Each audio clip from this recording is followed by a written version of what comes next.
Last year, the UNAIDA Parliament approved an amendment to the ECCB Act to safeguard citizens' banking as part of efforts to ensure safety and soundness within the regional financial system. The amendment gives the ECCB Act precedence over any other enactment that conflicts with it. The ECCB governor emphasized the importance of the amendment at a recent media engagement as the ECCB celebrates its 40th anniversary. If you ask people, perhaps almost the most important thing is my money safe. They want to have confidence that their money is safe and they can access it when they want. And you do not want a situation that arises where there is confusion. You have to go to court, you have to get lawyers involved. In the meantime, you have a situation you can't resolve.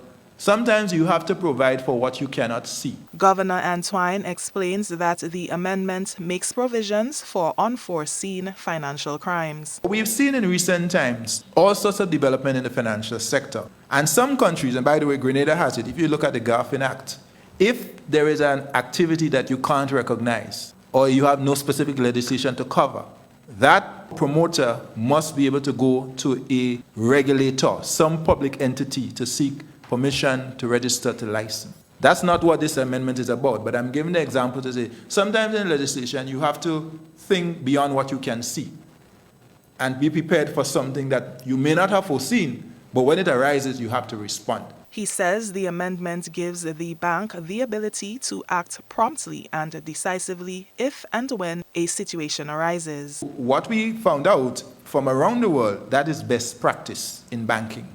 And that is why the amendment was recommended to the Monetary Council, approved by the Monetary Council, and then enacted.